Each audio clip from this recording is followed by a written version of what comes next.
नमस्कार, सौदा आपका में आपका स्वागत है। मैं हूं आशीष वर्मा। सौदा आपका में आज क्या खास होगा, सबसे पहले आपको इस बात का जायजा दे दूं। कमोडिटी बाजार खुलने ही वाला है, वहां पर कहां रखे नजर, इस पर फोकस होगा। इसके अलावा जोरदार कमाई का तत्काल ट्रेड आइडिया, यानी कि सपाट कमाई जल्दी से कौन सा ट्रेड करें वो बताऊंगा मैं आपको। इसके अलावा बिक्री के जो ऑटो बिक्री के मिले जुले आंकड़े आए हैं, उसके बाद ऑटो शेयरों में हमारी रणनीति क्या हो, इस पर बातचीत होगी। ऑड इवन का असली टेस्ट दिल्ली में एनसीआर में आज है, तो ताजा अपडेट वहां का लेकर आएंगे। आईआरबी इंफ्रास्ट्रक्चर, इस कंपनी को अब तक का सबसे बड़ा ऑर्डर मिला है। अच्छी तेजी है स्टॉक में, क्या हो स्ट्रैटेजी स्टॉक को लेकर। और अभी के बाजार में वायदा बाजार यानी कि एफएनओ में क्या स्ट्रैटेजी हो, क्या रणनीति हो, इस पर बातचीत होगी। हलचल वाले शेयरों पर भी फटाफट सलाह लेकर हम आपके लिए आएंगे।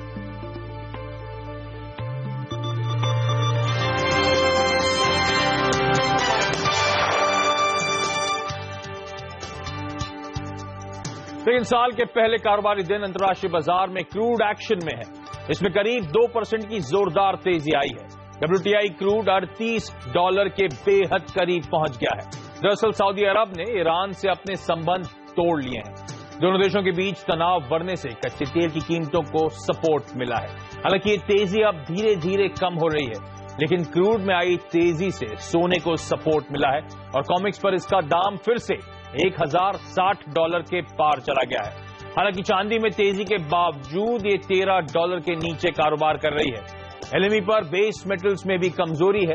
वहीं एग्री कमोडिटीज में मलेशिया में पाम तेल का दाम 18 महीने के ऊपरी स्तर से नीचे फिसल गया है। आज डॉलर के मुकाबले रुपए में कमजोरी बढ़ गई है। ऐसे में देखते हैं घरेलू कमोडिटी बाजार की किन लेवल्स के आसपास शुरुआत होती है। सबसे पहले तो कच्चा तेल रडार पर रहेगा। साल का इनफैक्ट कहना चाहिए पहले ही कारोबारी सत्र है, क्योंकि तमाम इंटरनेशनल मार्केट्स बंद थे, तो आज वॉल्यूम एक्शन देखने को मिलेगा, आज डायरेक्शनल कॉल देखने को मिलेगा। लेकिन कच्चे तेल में तगड़ा उछाल था। $1 के आसपास की मजबूती ब्रेंट और नाइमेक्स दोनों में सुबह 2.5 से 3% के आसपास की बढ़त थी। हालांकि वो कुछ ठंडी जरूर हुई है, लेकिन जो खाड़ी देशों में मिडिल ईस्ट में तनाव है, तो उसका भरपूर फायदा कच्चे तेल को मिलता हुआ ओपनिंग हो जाए। उसके बाद डिटेल में इस पर बातचीत भी होगी। कच्चा तेल सबसे पहले आपकी स्क्रीन पर आएगा। देखना होगा भारतीय बाजार में किस तरह की शुरुआत होती है इस कमोडिटी में। इस समय प्राइस वॉल्यूम एक्शन पिकअप नहीं हुआ है, लेकिन 1.5% के उछाल के साथ कच्चे तेल की शुरुआत होती हुई ₹35 के आसपास की मजबूती है। 25-15 के लेवल्स के आसपास इसमें इस समय कामकाज होता हुआ। ध्यान रखें, कच्चे तेल जो मैं कह रहा था, जियोपॉलिटिकल कंसर्न या खाड़ी देश में जो दिक्कतें आ रही हैं, खासतौर पर सऊदी अरेबिया ने जो अपने तमाम डिप्लोमेटिक टाइज हैं ईरान के साथ, वो खत्म कर दिए हैं। फिलहाल के लिए अपने जो तमाम डिप्लोमेट्स थे तेहरान में जो लिक्विडेट थे, यानी कि ईरान के कैपिटल में, उन्हें वापस बुलाया जा रहा है। और इनफैक्ट जो ईरानियन डिप्लोमेट्स इस समय सऊदी अरेबिया में, उनको कहा गया अगले 48 घंटे में उस देश को छोड़ के चले जाएं। एक जो शियाइट क्लेरिक थे, उनके एग्जीक्यूशन को लेकर ये दिक्कतें, विवाद सामने आता हुआ। लेकिन दिक्कत की बात ज्यादा बड़ी कि इन दोनों के बीच में, इन दोनों इंपॉर्टेंट मिडिल ईस्ट के देशों के बीच में जो टेंशन आया है, इसका मतलब उस रीजन में जो इंस्टेबिलिटी हम अब तक देख रहे थे, अस्थिरता अब तक हम देख रहे थे, वो शायद कंटिन्यू होती हुई नजर आए। और इसका दूसरा बड़ा सवाल, क्या फिर ईरानियन क्रूड जो हम मान रहे थे जल्दी इंटरनेशनल मार्केट्स में आने वाला है, क्या उसमें कुछ डिले देखने को मिलेगा, उसका क्या होगा? इस पे इनफैक्ट अपने एक्सपर्ट से आगे बातचीत भी करूंगा। लेकिन इसके बाद नेचुरल गैस आपकी स्क्रीन पर आना चाहिए। याद रखें, साल के एंड में जाते जाते नेचुरल गैस में गजब का मोमेंटम आया था। आज ट्रेडिंग सेशन में हालांकि 1.25% के आसपास ही कमजोरी, ₹2 नीचे 155 के लेवल्स के आसपास इस समय कामकाज होता हुआ। बुलियन मार्केट्स आपकी स्क्रीन पर आएंगे। और क्योंकि कच्चे तेल में उछाल है, तो आमतौर पर मूड सुधरता है, तो सोने में खरीदारी देखने को मिल रही है। दूसरी इंपॉर्टेंट बात, सोना एक सेफ हेवन होता है, यानी कि अगर जियोपॉलिटिकल कंसर्न, जियोपॉलिटिकल रिस्क बढ़ रहे हैं, तो सोने को उस बात का भरपूर फायदा मिलता है। और इसलिए आप देखा इंटरनेशनल मार्केट में, और इसलिए भारतीय बाजार में खरीदारी। इंटरनेशनल मार्केट में $1060 के ऊपर सोना इस समय कामकाज कर रहा है। भारतीय बाजार में 1/3% की बढ़त, ऑलमोस्ट ₹75 के आसपास की तेजी। चांदी में भी हम देख रहे हैं 1/4% के आसपास की बढ़त, ₹86 ऊपर ये कमोडिटी खुलती हुई। लेकिन बेस मेटल्स आपकी स्क्रीन पर आएंगे, और बेस मेटल्स के लिए एक बुरी खबर आती है एक बार फिर से। बुरी खबर क्या है? चीन का आज सुबह पीएमआई डेटा आया, यानी कि परचेजिंग मैनेजर्स इंडेक्स, जो मैन्युफैक्चरिंग आंकड़े आते हैं, वो आया। और उसमें हमने देखा एक उम्मीद से कमजोर आंकड़ा, अनएक्सपेक्टेड कहना चाहिए, ये फॉल देखने को मिला है। दिसंबर में वहां का मैन्युफैक्चरिंग पीएमआई 48.2 पर है, नवंबर में इनफैक्ट 48.6 पे था। तो एक बार फिर से धक्का लगता हुआ, लगातार 10वां स्ट्रेट महीना है चाइना का मैन्युफैक्चरिंग पीएमआई कॉन्ट्रैक्ट हो रहा है, यानी कि गिर रहा है। और इनफैक्ट बाजार को उम्मीद थी, जो पोल था 49 का था, तो उससे भी कहीं नीचे ये आंकड़ा आता हुआ। उसके बाद दिक्कत की बात, 50 के नीचे का कोई भी आंकड़ा ध्यान रखें, ये दिखाता है कि चाइना की अर्थव्यवस्था कॉन्ट्रैक्ट हो रही है, ग्रो नहीं कर रही है। बेस मेटल्स आपकी स्क्रीन पर इसीलिए एल्यूमिनियम 20 पैसे के आसपास की कमजोरी, 100 रुपए 15 पैसे पे कामकाज। लेड में हम देख रहे हैं 1 रुपए के आसपास का दबाव, ऑलमोस्ट 1% की कमजोरी। जिंक में 1% के आसपास का दबाव है। निकल 1.25% से 2% के आसपास का दबाव दिखाता हुआ, और कॉपर में 1.5% के आसपास की कमजोरी है। 4 से 5 रुपए नीचे ये कमोडिटी खुलती हुई। लेकिन अब आपकी स्क्रीन पर एग्री कमोडिटी, सोया ऑयल ऑलमोस्ट आधे % का दबाव, 2 रुपए 70 पैसे नीचे, 615 रुपए 55 पैसे के लेवल्स। क्रूड पाम ऑयल में हम देख रहे हैं 1% की कमजोरी, ऑलमोस्ट 4 रुपए नीचे, 407 रुपए 50 पैसे के लेवल्स पर कामकाज। सोयाबीन 30 रुपए के आसपास की कमजोरी, 3/4% से ज्यादा का दबाव है। मस्टर्ड सीड 2/3% का दबाव, 26 रुपए नीचे, 4220 के लेवल्स। चने में 14 रुपए के आसपास की कमजोरी है, तो 1/4% से ज्यादा का दबाव, 4800 के लेवल्स के आसपास कामकाज। वीट हालांकि 4 रुपए की मजबूती, तो 1/4% ऊपर, 1664 के लेवल्स पर कामकाज। चीनी में दबाव है, 1/3% की कमजोरी, 12 रुपए नीचे एक कमोडिटी खुलती हुई। धनिया आपकी स्क्रीन पर, कोरिएंडर आधे % के आसपास का उछाल, 40 रुपए ऊपर, 7150 के लेवल्स के आसपास इस समय कामकाज हो रहा है। और जीरे में 50 रुपए का उछाल है, 1/3% की मजबूती, 14340 के लेवल्स पर इस समय यहां पे कामकाज। और क्विकली रुपए के मार्केट्स पर नजर डाल लीजिए, रुपया किस तरह से कामकाज कर रहा है। फ्राइडे को आपको याद होगा ठंडा सेशन था, फ्राइडे को रुपया एकदम कंसोलिडेशन क्लोजिंग रेंज जो थी थर्सडे की उसके आसपास जाके बंद हुआ, लेकिन रुपए में आज आपकी सीन्स पर 6639 के लेवल, 6613 फ्राइडे का क्लोज था, तो वहां से 26 पैसे, ऑलमोस्ट 1/3% से ज्यादा की कमजोरी के साथ रुपया इस समय कामकाज कर रहा है। लेकिन चलिए कमोडिटी मार्केट से बात करने के लिए आज हमारे साथ हेम सिक्योरिटीज के आस्था जैन और एंजल कमोडिटीज के अनुज गुप्ता जोड़ रहे हैं। अनुज, सबसे पहले तो कच्चा तेल कितनी टिकाऊ होगी ये तेजी, जो दिक्कतें आई हैं सऊदी अरेबिया ईरान को लेकर, क्या ये और एस्केलेट होगा? क्या कच्चा तेल और उबाल दिखा सकता है? क्या रणनीति बनाऊं? बिल्कुल, गुड मॉर्निंग आशीष जी। हमें लगता है कि जो ये जियोपॉलिटिकल टेंशन आई है कहीं ना कहीं क्रूड के लिए सपोर्टिव है, क्योंकि हमने देखा था कि ईयर एंडिंग में अगर हम 2015 के लास्ट में देखें तो क्रूड ने एक लोअर लेवल सपोर्ट लेता हुआ दिखाई दिया था। साथ में अभी जियोपॉलिटिकल टेंशन है, तो मुझे लगता है कि जो एक ट्रेंड डाउन था क्रूड का, वो हो सकता है कि very short term point of view से इस न्यूज को लेकर थोड़ा पॉजिटिव हो जाए। हालांकि मार्केट अभी भी ओवर सप्लाइड है, बट मुझे लगता है कि ये जो ईरान और सऊदी अरेबिया की टेंशन है वो कहीं ना कहीं मुझे लगता है कि क्रूड के लिए थोड़ा सपोर्टिव हो सकती है। और हमें लगता है कि क्रूड में 1 या 2 दिन के पर्सपेक्टिव से थोड़ा ट्रेंड जो है वो पॉजिटिव हो सकता है। तो यहां से 1 और 2 दिन के आसपास की और मजबूती बची है, तो कच्चे तेल में शायद जो उछाल देखने को मिल रहा है वो कंटिन्यू हो सकता है। लेकिन आस्था, फिर मेरा बड़ा सवाल, हम लोग बड़े कंसर्न थे कि ईरान के वो सैंक्शंस हट गए हैं, जल्दी ईरान का वो क्रूड जो है ऑलरेडी ओवर सप्लाइड मार्केट्स में हिट होता हुआ नजर आएगा। अभी तो नया विवाद छिड़ गया है ये 2 इंपॉर्टेंट नेशंस के बीच में, क्या अब आप लोग कंसर्न है कि वो जो टाइमलाइन भी डिफर होती हुई नजर आए, ईरान के क्रूड कब तक हिट करेगा इंटरनेशनल मार्केट में, वो टाइम भी शायद डिफर हो जाए? जी बिल्कुल, क्रूड की अगर बात करें और जियोपॉलिटिकल टेंशन की बात करें तो डेफिनेटली ये जो कंसर्न्स हैं इसकी वजह से क्रूड की प्राइसेस बहुत अच्छा खासा यहाँ से मोमेंटम आ सकता है। हमेशा जियोपॉलिटिकल टेंशन की वजह से राइज इस कमोडिटी में देखा गया है। मीडियम टर्म के ट्रेडर्स थोड़ा सा वेट कर सकते हैं कोई फर्दर अपडेट आने से पहले, लेकिन शॉर्ट टर्म के ट्रेडर्स डेफिनेटली बाइंग कॉल ले सकते हैं। पॉसिबल टारगेट 2600 तक का हम देख रहे हैं। अच्छा आस्था, फिर नेचुरल गैस में क्या करा जाए? तगड़ा मोमेंटम आया था, इस लेवल्स के आसपास अटकती हुई नजर आ रही है, क्या बिकवारी करने के मौके ढूंढूं?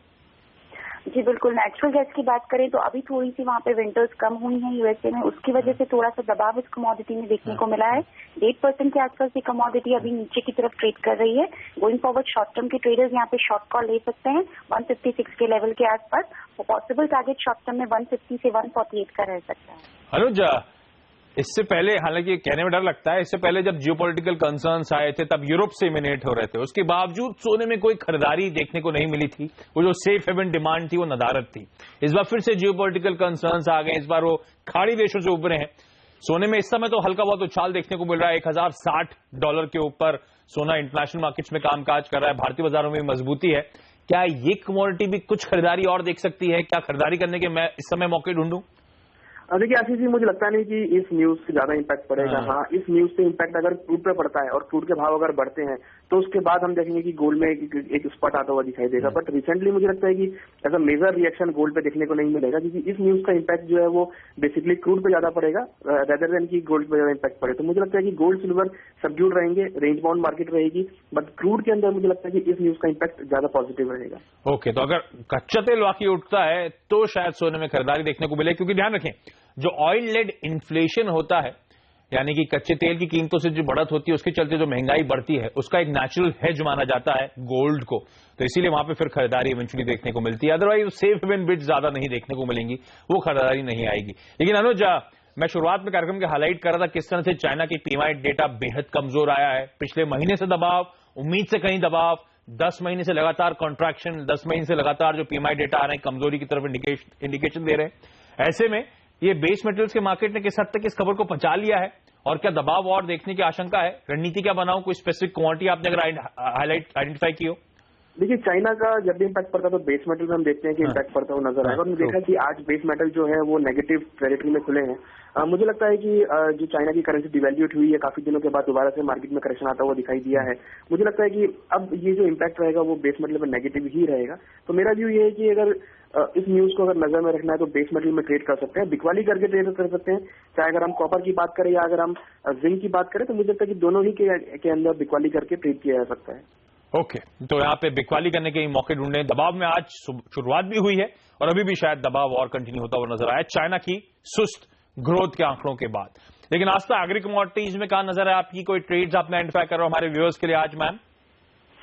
जी बिल्कुल, पहली मेरी यहाँ पे जो ट्रेड रहेगी वो बार्ले कॉन्ट्रैक्ट में रहेगी। जिस तरह से बेयर और कैटल फीड इंडस्ट्रीज की तरफ से डिमांड आ रही है, इस कमोडिटी में आगे और भी तेजी रह सकती है। 1420 के आसपास के लेवल पे बाइंग की सलाह रहेगी 1390 के स्टॉप लॉस के साथ, और 1460 का टारगेट बार्ले जनवरी कॉन्ट्रैक्ट में रहेगा। वहीं कॉटन सीड ऑयल केक की बात करें तो बाइंग की सलाह इस काउंटर पे रहेगी, ऑल्दो आज थोड़ा सा नीचे ट्रेड कर रहा है 2118 के आसपास। तो इसी लेवल के आसपास यहाँ पे भी बाइंग कर सकते हैं शॉर्ट टर्म के ट्रेडर्स, लेकिन स्टॉप लॉस जरूर रखेंगे 2074 का। इसमें पॉसिबल टारगेट देखने को मिल सकता है 2175 का, क्योंकि जिस तरह से कॉटन की जो प्रोडक्शन आंकड़े आ रहे हैं वो काफी खराब आ रहे हैं, लास्ट ईयर के कंपैरिजन में काफी डाउन है। उसकी वजह से एक सपोर्ट इस कमोडिटी को भी मिलेगा प्राइसेस में। और वैसे भी ये कमोडिटी 2175 का अपना ऑल टाइम हाई ब्रेक करती है, तो काफी अच्छी तेजी और इसमें देखने को मिल सकती है। शॉर्ट टर्म के ट्रेडर्स बाइंग कॉल इस काउंटर पे रख सकते हैं। ओके अनुज, आपकी कोई एग्री कमोडिटीज में टॉप बेट्स? देखिए, हमारी तरफ से 2 टॉप बेट हैं जहां पर हमने रिफाइंड सोया सेल रिकमेंड किया है और ग्वार सीड में बाय रिकमेंड किया है। मुझे लगता है कि ग्वार सीड के अंदर जो टेक्निकल बाउंस बैक हुआ है उसमें ट्रेंड पॉजिटिव हो सकता है और रिफाइंड सोया के अंदर बिकवाली करके चल सकता है। ओके, चलिए आस्था अनुज, आप दोनों का धन्यवाद हमारे लिए आज सुबह वक्त निकालने के कमोडिटी मार्केट्स में रणनीति शेयर करने के लिए। लेकिन चलिए यहाँ पे लूंगा एक छोटा सा ब्रेक के बाद हमारे मार्केट एक्सपर्ट राकेश बंसल होंगे हमारे साथ, जिनसे होगी बजिंग स्टॉक्स पर बातचीत, साथ ही जोरदार कमाई का एक तत्काल ट्रेड आइडिया भी लेकर आएंगे।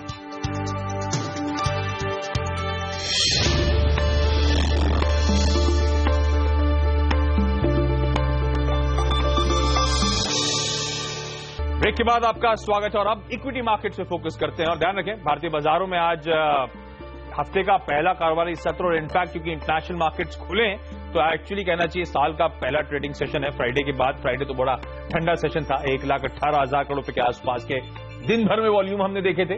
और आज हमने शुरुआत करी थी तब एग्जैक्ट निफ्टी जब शुरुआत से पहले इंडिकेशन दे रहा था तो लग रहा था इंडिया आउट परफॉर्म करेगा एशिया को, लेकिन अचानक एशियाई पैक में बड़ी कमजोरी आई। उसके बाद भारतीय बाजारों में दबाव था और आप देख सकते हैं पिछले मेरे ख्याल से महज 15-20 मिनट में किस तरह की कमजोरी अब बढ़ती हुई भारतीय बाजारों में। आपकी स्क्रीन पर सेंसेक्स और निफ्टी दिन के लोज पे इस समय ये पॉकेट्स कामकाज कर रही हैं, 2/3% के आसपास के दबाव झेलती हुई। इसके अलावा आपकी स्क्रीन पर एक तो अक्रॉस एशिया दबाव क्यों है, एक तो इंडिया में अब दबाव क्यों देखने को मिल रहा है। 2 रीजन जो मुझे समझ में आते हैं। एक तो सबसे इंपॉर्टेंट चाइना का जो आज पीएमआई डेटा आया, कमजोर आंकड़ा था। शांघाई के मार्केट, तमाम एशियन मार्केट आपकी स्क्रीन पे आने चाहिए। शांघाई 4% जब मैंने लास्ट दिखा था तो कमजोरी के साथ ट्रेड कर रहा था। जापान का मार्केट निकेई 2.5% की कमजोरी, आपकी स्क्रीन पे वो सब आ रहा है। तीसरा इंपॉर्टेंट मार्केट है हांगकांग का, हैंग सेंग इंडेक्स है उसका, 2% से ज्यादा की कमजोरी वहां पर देखने को मिल रही है। तो एशिया के तमाम मार्केट्स, इंपॉर्टेंट मार्केट्स कमजोरी के साथ कामकाज करने लगे उस डेटा के आने के बाद, चाइना के जहां पे पीएमआई कमजोर आया। उसके अलावा दूसरी दिक्कत की बात जो जियोपॉलिटिकल कंसर्न्स हमारे पे वे कर रही हैं, खाड़ी देशों से खास तौर पे सऊदी अरेबिया और ईरान को लेकर जो कंसर्न्स आई हैं, डिप्लोमेटिक टाइज दोनों के बीच में कटते हुए, और उसके चलते हम देख रहे हैं भारतीय बाजारों में भी अब अच्छा खासा प्रेशर अक्रॉस एशिया कमजोरी के साथ ट्रेड्स देखने को मिल रहे हैं। आपकी स्क्रीन पर इस समय दबाव के साथ, अच्छे खासे दबाव के साथ भारतीय बाजारों में कामकाज होता हुआ। इनफैक्ट ब्रॉडर मार्केट्स एक समय पहले, मैं अंदर आने से पहले 15 मिनट पहले भारतीय बाजारों में मिड कैप स्मॉल कैप्स में मार्क्ड आउट परफॉर्मेंस था। आधे % के आसपास के उछाल के साथ मिड कैप और स्मॉल कैप कामकाज कर रहे थे। महज 15 मिनट में देखिए आप, पूरे गेन्स वाइप आउट होते हुए मिड कैप इंडेक्स अब लाल निशान में, स्मॉल कैप इंडेक्स एकदम ऑलमोस्ट सपाट, यानी कि फ्राइडे की क्लोजिंग लेवल्स के आसपास अब कामकाज करता हुआ। तो ये अचानक पिछले 15 मिनट में भारतीय बाजारों में प्रेशर आता हुआ। लेकिन चलिए, इससे पहले मैं डिटेल्स में जाऊं मार्केट्स की, मार्केट ब्रेथ देख लीजिए, आपकी स्क्रीन पर आएगा।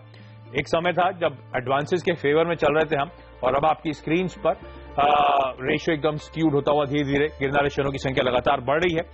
बैंक्स में प्रेशर है, दो और इंपॉर्टेंट पॉकेट्स आपकी स्क्रीन पर आएंगे, एफएमसीजी और आईटी, इनमें भी दबाव है। तो तमाम हेवी वेट्स आज प्रेशर के साथ कामकाज कर रहे हैं। कुछ चुनिंदा पॉकेट्स में ही अब खरीदारी देखने को मिल रही है। बैंक्स आपकी स्क्रीन पर 1.5% के आसपास की कमजोरी के साथ कामकाज करता हुआ। लेकिन चलिए अब वक्त है आज का तत्काल ट्रेड या तत्काल आइडिया जानने का। शेर खान के सीनियर टेक्निकल एनालिस्ट जय ठक्कर का मानना है कि आदित्य बिरला नूवो, या कई लोग इसे एबी नूवो के नाम से जानते हैं, इसके वायदा में इसमें खरीदारी करके चलें। 2160 रुपए पर अपना स्टॉप लॉस प्लेस करें और आपको खरीदारी करेंगे तो टारगेट 2250, 2255 तक के मिल सकते हैं। तो इन लेवल्स के आसपास अपना इस काउंटर में टारगेट सेट करके चलें। लेकिन चलिए तमाम हलचल वाले शेयर्स, मार्केट्स पे बातचीत करने के लिए हमारे साथ अब आरके ग्लोबल के राकेश बंसल जुड़े हैं। राकेश, सबसे पहले तो जो भारतीय बाजार में अचानक दबाव आया है, क्या करना चाहिए सर? दबाव और गहरा सकता है क्या? क्योंकि आज सुबह तक तो सब मान रहे थे गिरावट में खरीदारी करने के मौके हैं। क्या ऐसा मौका ढूंढूं इस समय? अकलमंदी होगी? देखिए आशीष जी, दो अलग अलग चीजें हैं। कई स्टॉक्स ऐसे हैं जिनको गिरावट पे खरीदना चाहिए, बट अगर पर्टिकुलरली आप निफ्टी की बात करें तो 7885 एक क्रिटिकल सपोर्ट था और निफ्टी ने आज एक गैप डाउन ओपनिंग दिखा के 7885 के लेवल्स को तोड़ा है। हालांकि अगर आप एज ऑफ नाउ निफ्टी को देखते हैं तो 81 पॉइंट निफ्टी नीचे चल रहा है, बट टेक्निकली जिस तरीके से 7885 का लेवल टूटा है, फर्दर 50-60 पॉइंट्स की आज के दिन में गिरावट रूल आउट नहीं की जा सकती है। अगर किसी को निफ्टी में ट्रेड करना है तो जो आज के हाइज हैं 7922 के अराउंड के निफ्टी स्पॉट के, उसके स्टॉप लॉस के साथ निफ्टी को बेचना चाहिए। और technically Nifty another 60-70 points intraday में मौजूदा स्तरों से करेक्शन दिखा सकता है। बैंक निफ्टी में क्रिटिकल सपोर्ट 16,750 का स्पॉट लेवल का, अगर ये लेवल्स भी डिसाइसिवली टूटते हैं तो इसके अंदर भी गिरावट देखने को मिल सकती है। आशीष जी, जिस तरीके से अभी आप कह रहे थे कि गिरावट में खरीदारी के मौके देखें तो काफी स्टॉक्स री रेटिंग के लगते हैं। रिस्क रिवॉर्ड देखें, जैसे सुजलॉन का ओपन ऑफर शुरू हुआ है और जिस तरीके से टेक्निकल पैटर्न है, कोई अगर सुजलॉन के स्टॉक को 18 रुपए के स्टॉप लॉस के साथ बाय करता है तो मुझे आश्चर्य नहीं होगा अगर 4 से 5 महीने में स्टॉक टेक्निकली मुझे लगता है 52 रुपए के स्तर दिखा सकता है। Ashish ji, technically is not about all about stop loss and target. Rerating के स्टॉक ढूंढने चाहिए। सुजलॉन एक काफी स्ट्रॉन्ग कैंडिडेट लगता है। मुझे लगता है 18 रुपए के स्टॉप लॉस के साथ सुजलॉन को बाय करना चाहिए 52 रुपीज के लेवल्स के लिए। एक सिमिलर चार्ट पैटर्न है मैकनिले भारत का, इसका भी ओपन ऑफर है, 7 तारीख को शुरू होगा और 21 जनवरी के आसपास खत्म होगा। टेक्निकल पैटर्न इसका भी काफी स्ट्रांग है। 91 के नीचे स्टॉक प्राइस जाता है तो इसमें से निकल जाना चाहिए। एल्स मुझे लगता है 4 से 5 महीने में 185 के लेवल्स देखने को मिल सकते हैं। आशीष जी, एक चीज ऐड करना चाहूंगा, हमने देखा था पिपावा डिफेंस के अंदर ओपन ऑफर के बाद स्टॉक प्राइस में रैली देखने को मिली थी और टेक्निकली सुजलॉन और मैकनिले भारत दोनों एक परफेक्ट कैंडिडेट लगते हैं बाइंग करने के लिए इन स्तरों पर। गिरावट पे मुझे लगता है आशीष जी एल्केम लैब जो एक नई लिस्टिंग है उसके स्टॉक को खरीदना चाहिए। अगर किसी का ट्रेडिंग का नजरिया है तो 1430 का स्टॉप लॉस लगाया और 1640 के लेवल्स के लिए बाय करना चाहिए।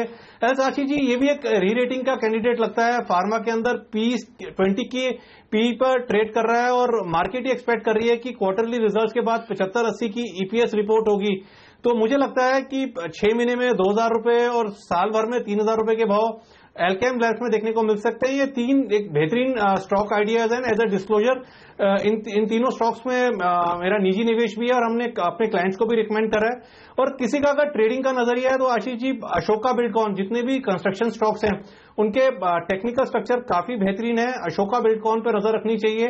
195 के स्टॉप लॉस के साथ 213 के लक्ष्य के लिए अशोका बिल्डकॉन को गिरावट पे खरीदना चाहिए। आलूवालिया कॉन्ट्रैक्ट्स के अंदर आज ही के सत्र में एक बड़ा ब्रेकआउट देखने को मिला है। 275 के स्टॉप लॉस के साथ आलूवालिया कॉन्ट्रैक्ट्स को खरीदना चाहिए 300 के टारगेट के लिए। फ्राइडे के ट्रेडिंग सेशन में आशीष जी डीएलएफ में एक ब्रेकआउट देखने को मिला था। गिरावट में डीएलएफ को बाय करने की राय रहेगी 115 के स्टॉप लॉस के साथ 132 के लक्ष्य के लिए। एंड एक और mid cap counter Ambika Cotton, Ashish ji काफी बेहतरीन टेक्निकल स्ट्रक्चर है। 900 रुपए एक स्ट्रॉन्ग सपोर्ट है। 900 का स्टॉप लॉस, 1018 के लक्ष्य के लिए अंबिका कॉटन को बाय किया जा सकता है। लंबी लिस्ट है। सबसे इंटरेस्टिंग जो मुझे लगी, सबसे पहले री रेटिंग के कैंडिडेट जो राकेश को नजर आते हैं, सुजलॉन अगले 4 से 5 महीने में 52 2 के टारगेट्स, 18 पे स्टॉप लॉस प्लेस करें। 18 वो लेवल थे जब एक स्ट्रेटेजिक इन्वेस्टर आया था तो उन्हीं लेवल्स के आसपास वहां पे खरीदारी हुई थी, तो लाइकलीहुड है कि शायद उन लेवल्स के नीचे ना जाए। मैकनेली भारत एक और कंपनी जिसमें ओपन ऑफर शुरू हो चुका है, 4.5 से 5 महीने में 185 के टारगेट, 91 का स्टॉप लॉस लगा के चले।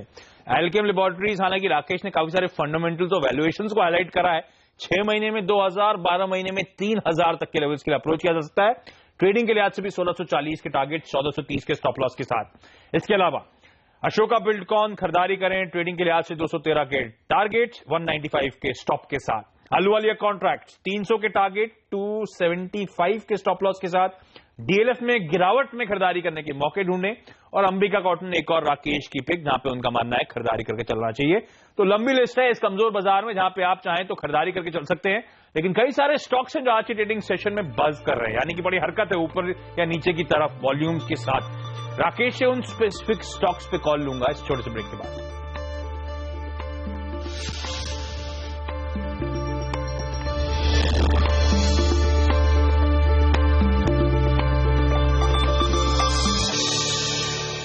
ब्रेक के बाद आपका स्वागत है। राकेश बंसल हमारे साथ बने हुए हैं। भारतीय बाजारों में कमजोरी का सिलसिला, और 70 अंक से ज्यादा की कमजोरी के साथ निफ्टी कामकाज करता है, और 7900 के नीचे 78, 90 के लेवल्स हैं, तो ऑलमोस्ट 1% की कमजोरी यहां पे देखने को मिल रही है। लेकिन दबाव जो बना रही है पॉकेट पिछले कई समय से, वो है बैंक निफ्टी।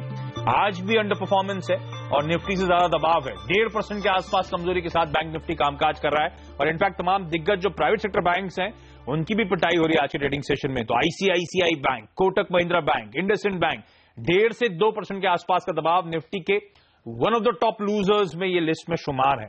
राकेश, ये बैंक निफ्टी में क्या हो रहा है? इसका परफॉर्मेंस नहीं हुआ तो बड़ा मुश्किल होगा भारतीय बाजारों के ऊपर जाना। बिल्कुल आशीष जी, बैंक निफ्टी देखें तो कल तक फ्राइडे के सेशन तक ऐसा लगता था कि बैंक निफ्टी शायद निफ्टी को आउट परफॉर्म करेगा।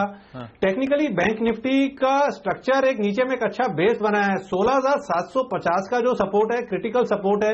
आशीष जी, देखना ही है कि ये स्तर टूटते हैं और इनके नीचे अगर बैंक निफ्टी क्लोजिंग लेता है कि नहीं लेता है। अगर बैंक निफ्टी 16,750 के स्तरों को तोड़ के इसके नीचे क्लोजिंग लेता है, तब एटलीस्ट ये कहा जा सकता है कि अगले 4-5 दिन का माहौल ट्रेडिंग के नजरिए से बैंक निफ्टी के अंदर खराब हुआ है। बट अगर ये लेवल्स नहीं टूटते हैं तो बैंक निफ्टी के अंदर एक रैली देखने को मिल सकती है। As of now wait and watch policy अपनानी चाहिए। किसी की ऑलरेडी लॉन्ग पोजीशंस हैं तो 16,750 का लेवल्स पे नजर रखनी चाहिए, और अगर ये लेवल्स टूटते हैं ऑन क्लोजिंग बेसिस तो डेफिनेटली एक सेल साइड की पोजीशन ट्रेडिंग के नजरिए से बनानी चाहिए। ओके, अच्छा, तो बैंक्स में आपको लेवल्स जो राकेश कह रहे हैं उनको बड़ा पैनी नजर रखनी पड़ेगी। प्राइवेट सेक्टर बैंकिंग स्पेस के तमाम स्टॉक्स मैंने हाईलाइट करे जो कमजोरी के साथ कामकाज कर रहे हैं। एक और पॉकेट जो दबाव दिखा रही है, और इनफैक्ट जब से वो रिलायंस जियो की खबरें आई हैं, सॉफ्ट लॉन्च हुआ है, उसके बाद से पॉकेट प्रेशर में आज भी निफ्टी के टॉप लूजर्स में आइडिया सेल्यूलर और भारतीय एयरटेल का नाम आपको नजर आएगा। 2.5 से 2.25% के आसपास का दबाव इन दोनों ही स्टॉक्स में। राकेश, क्या हो रहा है और क्या करना चाहिए? देखिए आशीष जी, अगर टेलीकॉम में कुछ बाय करना है तो मुझे लगता है एज ऑफ नाउ टेलीकॉम के अंदर सिर्फ एकमात्र आरकॉम ऐसा स्टॉक है जिसका टेक्निकल स्ट्रक्चर काफी स्ट्रांग है। नीचे में 85 रुपए के अराउंड एक अच्छा सपोर्ट है और 100 रुपीज तक की रैली देखने को मिल सकती है। एल्स भारतीय और आइडिया का ट्रेंड डाउन है, और इन दोनों में से अगर किसी एक स्टॉक को खरीदना हो तो मेरा ऐसा मानना है कि आइडिया पे नजर रखनी चाहिए। अगर ये स्टॉक गिरावट अदर 5-6 रुपए की गिरावट दिखाता है तो खरीदना चाहिए, क्योंकि नीचे में 124, 125 स्टॉक का एक स्ट्रांग सपोर्ट है। और मुझे टेक्निकली लगता नहीं है कि 124-25 के स्तर आइडिया नीचे में तोड़ेगा। गिरावट में निचले स्तरों की पुट राइटिंग की जा सकती है, बट अगर किसी को वायदा बाजार में या कैश मार्केट में खरीदना है तो आरकॉम को ही खरीदना चाहिए। ओके, केन इंडिया एक स्टॉक है राकेश, जहां पे हालांकि कच्चे तेल का प्रॉक्सी है, वहां पे उछाल देखने को मिला, कंसर्न्स माउंट हो रही है, इसका फायदा शायद केन इंडिया को मिल रहा है। चार्ट्स पर क्या होगा? और साथ में एक स्टॉक इन्फोसिस, अब तो कुछ चुनिंदा दिन रह गए हैं, उसके 14 तारीख को तिमाही रिजल्ट्स आने वाले हैं। चार्ट्स कुछ कह रहे हैं, किस तरह की पोजीशंस आप बिल्डअप करने की सलाह दे रहे हैं? देखिए आशीष जी, केन इंडिया का टेक्निकल स्ट्रक्चर काफी अच्छा हो रहा है। 141, 142 एक सप्लाई है, उन स्तरों के आसपास चल रहा है। नीचे में जिस तरीके से 136.50 के अराउंड एक बेस बना है, टेक्निकली ऐसा लगता है कि स्टॉक को बाय करना चाहिए 136 रुपए 50 पैसे के स्टॉप लॉस के साथ। और अगर ये स्टॉक 142 के ऊपर क्लोजिंग लेता है, जिसकी चांसेस काफी ज्यादा है, तो आशीष जी ये जो पुल बैक रैली है, चाहे इसको पुल बैक रैली बोले चाहे डेड कैट बाउंस बोले, बट ये बाउंस केन इंडिया को 159, 160 के स्तरों तक ले जा सकता है। तो अगर आप रिस्क रिवॉर्ड देखें तो 5-6 रुपए का रिस्क है, आने के लिए 18 से 20 रुपए बनते हैं। तो टेक्निकली एक स्ट्रांग बाइंग कैंडिडेट है केन इंडिया इन स्तरों पर। और दूसरा, अगर आप इन्फोसिस को देखते हैं तो टेक्निकली आशीष जी नीचे में 1070 एक सपोर्ट है और ऊपर में ट्रेडिंग के नजरिए से 1115 एक रेजिस्टेंस है। इस बैंड के अंदर स्टॉक ट्रेड कर रहा है। कंफर्ट आशीष जी टेक्निकली तब आएगा अगर 1115 के ऊपर स्टॉक निकलता है, तब स्टॉक को बाय करना चाहिए। अगर 1070 के नीचे स्टॉक निकलता है तो शॉर्ट करने की राय तो नहीं दूंगा, बट लॉन्ग्स को अनवाइंड करना चाहिए। राकेश, आप हमारे साथ बने रहिए, एक छोटा सा ब्रेक लूंगा। ब्रेक के बाद अभी के बाजार में क्या हो, वायदा बाजार यानी कि एफएनओ में स्ट्रैटेजी बताएंगे आपको। जुड़ेंगे हमारे मार्केट सेक्रेटरी अनिल सिंघवी, राकेश बने हुए हैं, और साथ में हमारे एक और मार्केट एक्सपर्ट नवनीत डागा भी जुड़ेंगे।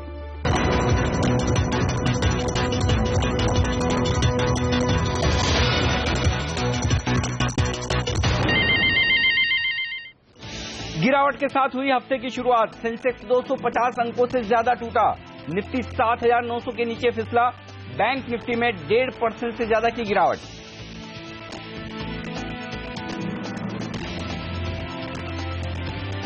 चीन के खराब पीएमआई आंकड़ों के बाद एशियाई बाजार 3% टूटे। सऊदी अरब ने ईरान से राजनयिक संबंध तोड़े और इसके बाद क्रूड में 3% की उछाल।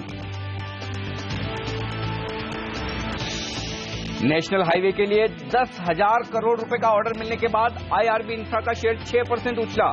14 किलोमीटर लंबी सुरंग से जुड़ेगा श्रीनगर और लेह। दिसंबर के अच्छे बिक्री आंकड़ों के बाद अशोक लेलैंड और आइशर मोटर्स के शेयर में 3% की मजबूती, लेकिन हीरो मोटो ने किया निराश, शेयर 1% नीचे। आज से शुरू होगा बजट से पहले बैठकों का दौर। कृषि संगठनों और विशेषज्ञों से मिलेंगे वित्त मंत्री।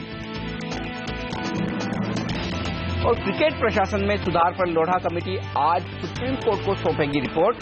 तौर तरीकों में बड़े बदलावों की सिफारिश संभव।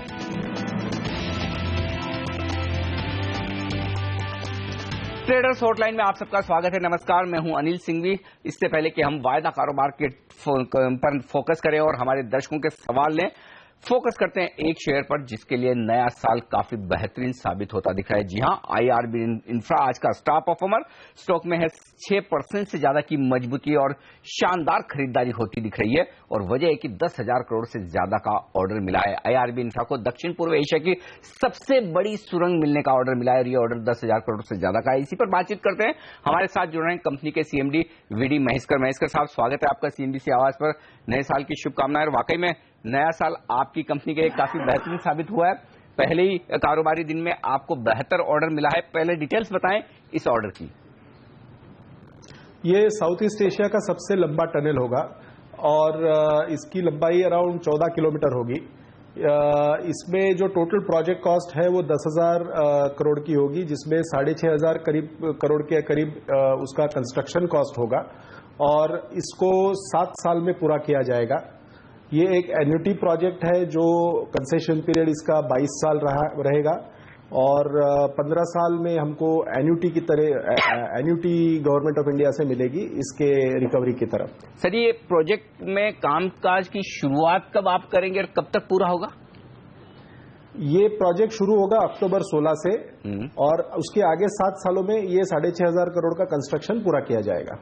ओके, ये बताएं सर कि इस ऑर्डर को मिलाकर अभी आपकी ऑर्डर बुक कितनी हो गई और इस ऑर्डर के आने से कितना ज्यादा ऑर्डर बुक में फायदा मिला है?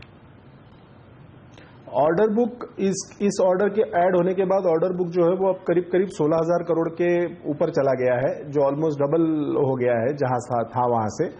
और ये हमको बहुत अच्छी विजिबिलिटी अब देता है for next few years to come. इस ऑर्डर के बारे में फिर से आपसे पूछना चाहता हूं, किस तरह के मार्जिन्स आपके रहेंगे और किस तरह की एन्युटी इनकम आप कमा पाएंगे? एन्युटी इनकम जो है वो इसमें 981 करोड़ की एन्युटी रहेगी। 2 एन्युटीज एक साल में मिलती है और 15 साल तक ये एन्युटी मिलेगी। हम इसमें करीब 16% IRR एक्सपेक्ट कर रहे हैं इक्विटी के ऊपर और जो कंस्ट्रक्शन मार्जिन है वो करीब 10% कंस्ट्रक्शन मार्जिन हमको मिलेगी, ऐसा हमारा मानना है। सर, ये बताएं कि इस वक्त अगर मैं, चूंकि नया साल है, वित्त वर्ष 2016 और 2017 के लिए आपसे एक अंदाजा लेना चाहूं, किस तरह की फाइनेंशियल परफॉर्मेंस की उम्मीद की जा सकती है कंपनी से?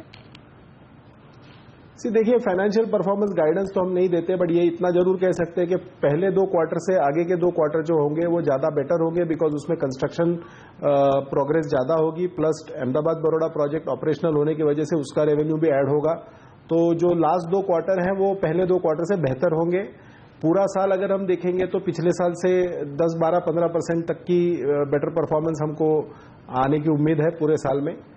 That's what I can say. मैं इसके साथ क्या कहीं कोई संकेत मिल रहे हैं, क्योंकि हम कई एक्सपर्ट से बात करते हैं, वो कह रहे हैं कि सरकार की तरफ से अब खर्चा बढ़ाने में या यूं कहें कि निवेश करने के थोड़े से बेहतर होने के संकेत आते हुए दिख रहे हैं, क्योंकि आप रोड कंस्ट्रक्शन में देश की सबसे बड़ी कंपनियों में से एक हैं। एक अंदाजा दें, एक फील दें कि क्या वाकई में बड़े ऑर्डर्स अब मिलना शुरू हो रहे हैं, पाइपलाइन में आ रहे हैं, किस तरह की सिचुएशन ग्राउंड लेवल पर दिख रही है इंफ्रा कंपनियों के लिए?